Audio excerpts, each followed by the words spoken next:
திருச்சியை தொடர்ந்து அரியலூரிலும் தாவிக தலைவர் விஜய் பரப்புரை. விஜயின் பேச்சை கேட்க சுமார் 6 மணி நேரத்திற்கு மேலாக காத்திருந்த தொண்டர்கள்.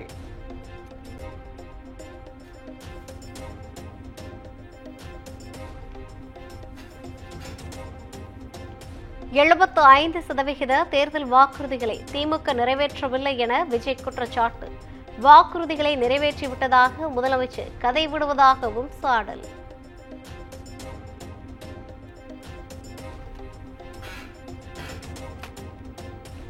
வாக்காளர் பட்டியல் சிறப்பு திருத்தம், வாக்கு திருட்டு குறித்து தாவிக தலைவர் விஜய் கடும் விமர்சனம்.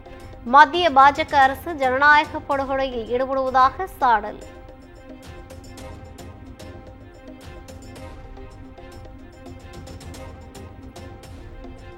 தொகுதி மறுசீரமைப்பு மாநிலங்களுக்கு எதிரான சதிச்செயல் என விஜய் குற்றச்சாட்டு. தில்லுமுள்ளு செய்து வெற்றி பெறவே ஒரே நாடு ஒரே தேர்தல் திட்டத்தை கொண்டு வந்ததாகவும் விமர்சனம்.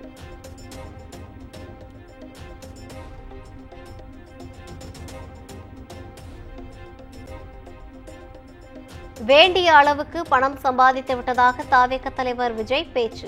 அரசியலுக்கு வந்து பணம் சம்பாதிக்க வேண்டிய அவசியம் இல்லை என்றும் திட்டவட்டம்.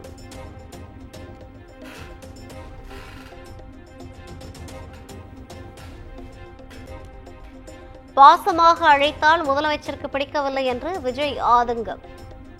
வசவாளர்கள் வாழ்க்கை என்று அண்ணாவின் கருத்தை மேற்கோள் காட்டி பேச்சு.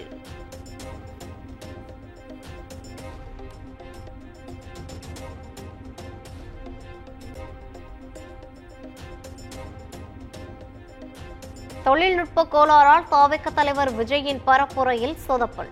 7 மணி நேரம் காத்திருந்தும் விஜயின் உரையை முழுமையாக கேட்க முடியாததால் தொண்டர்கள் ஏமாற்றம்.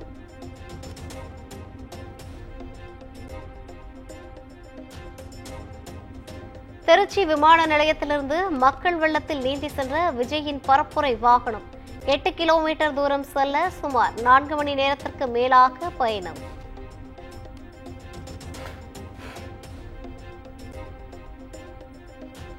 திருச்சியில் தாவிக தலைவர் விஜயின் எச்சரிக்கையை மீறிய தொண்டர்கள்.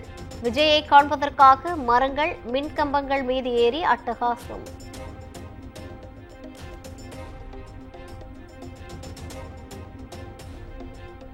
திருச்சியில் விஜய் கூட்டத்தில் திடீரென புகுந்த ஆம்புலன்ஸ் வாகனம் தாவிக தொண்டர்கள் விலகிவிட்டதால் வேகமாக விரைந்து சென்றது.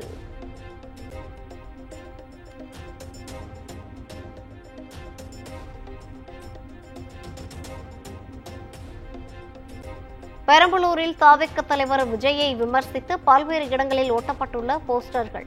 மக்கள் சந்திப்பு நிகழ்ச்சி நள்ளிரவில் ரத்து செய்யப்பட்ட நிலையில் ஒட்டப்பட்டுள்ள போஸ்டர்களால் பரபரப்பு.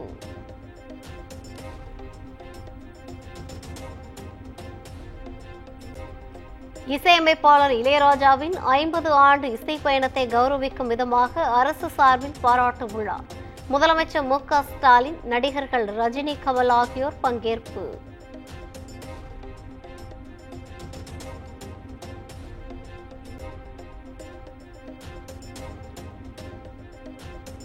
இளையராஜாவுக்கு பாரத ரத்னா விருது வழங்க வேண்டும். மத்திய அரசுக்கு முதலமைச்சர் மு.க. ஸ்டாலின் கோரிக்கை.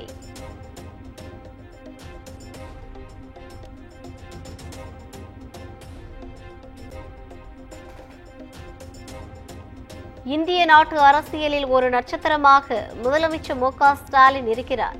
புதிய பழைய எதிர்க்கட்சிகளுக்கு சவாலாக அவர் இருப்பதாகவும் இளையராஜா பாராட்டு விழாவில் நடிகர் ரஜினிகாந்த் பேச்சு.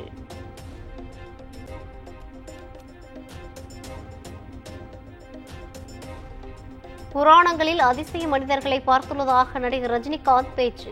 கண்ணால் பார்த்த அதிசய மனிதர் இளையராஜா என்று புகழாரம்.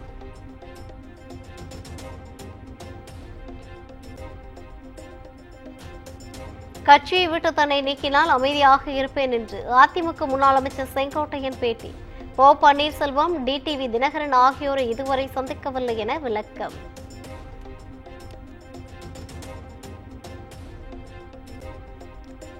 மதசார்பற்ற கூட்டணியை வீழ்த்தி ஆட்சி மாற்றம் ஏற்படுத்தக்கூடிய அளவிற்கு விஜயால் தாக்கத்தை ஏற்படுத்த முடியாது. விஜய் வரவால் தமிழகத்தில் ஆட்சி மாற்றம் நிகழ்ந்துவிடும் என்ற மாய தோற்றத்தை சிலர் உருவாக்குவதாக திருமாவளவன் பேட்டி.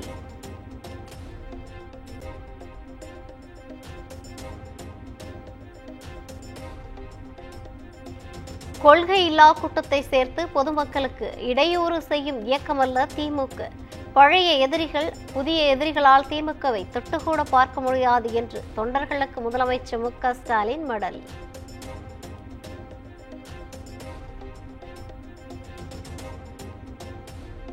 விஜயகாந்தின் வழியை தாவிக தலைவர் விஜய் பின்பற்றுவதாக பிரேமலதா விஜயகாந்த் கருத்து. ஆட்சி அதிகாரத்தில் பங்கு என்ற விஜயின் கருத்தை வரவேற்பதாக பேட்டி.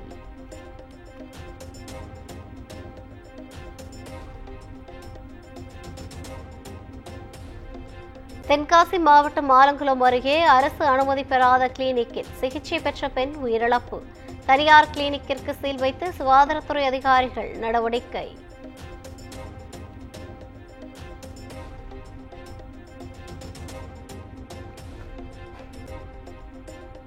கிருஷ்ணகிரி மாவட்டம் ஒசூர் அருகே ஏரியில் டன் கணக்கில் செத்து மிதக்கும் மீன்கள். கிரானைட் தொழிற்சாலை கழிவுகளால் ஏரி மாசடைந்துள்ளதாக பொதுமக்கள் குற்றச்சாட்டு.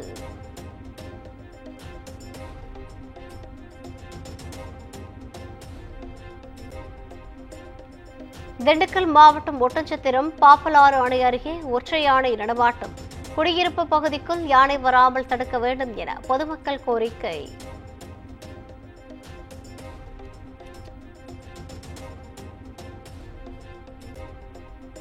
தமிழ்நாட்டில் வடகிழக்கு பருவமழை இயல்பை விட அதிகமாக இருக்கும். நவம்பர் டிசம்பர் மாதங்களில் அடுத்தடுத்து புயல்கள் உருவாகலாம் என வானிலை ஆய்வு மையம் கணிப்பு.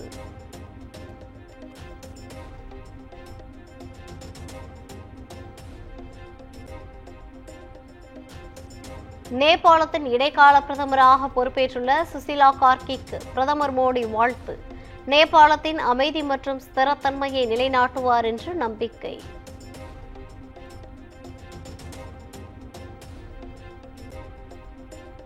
நேபாளத்தில் அடுத்த ஆண்டு மார்ச் மாதம் நடைபெற நாடாளுமன்ற தேர்தல் நடைபெறும்.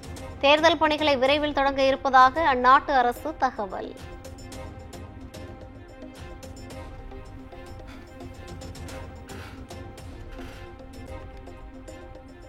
பஹல்காம் தாக்குதலுக்கு பின் பரபரக்கும் கிரிக்கெட் களம். ஆசிய கோப்பை T20 தொடரின் லீக் போட்டியில் இந்தியா பாகிஸ்தான் இன்று மோதல்.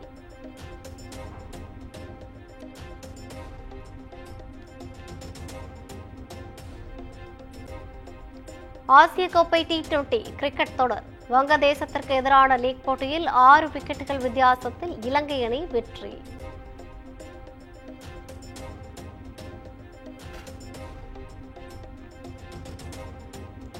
ஆசிய கோப்பை மகளிர் ஹாக்கி தொடரின் சாம்பியன் பட்டத்தை வெல்லுமா இந்தியா?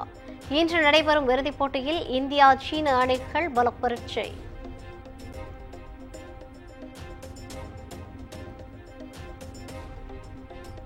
உலக குத்துச்சண்டை போட்டியில் தங்கம் வென்றார் இந்திய வீராங்கனை ஜாஸ்மின் லம்போரியா.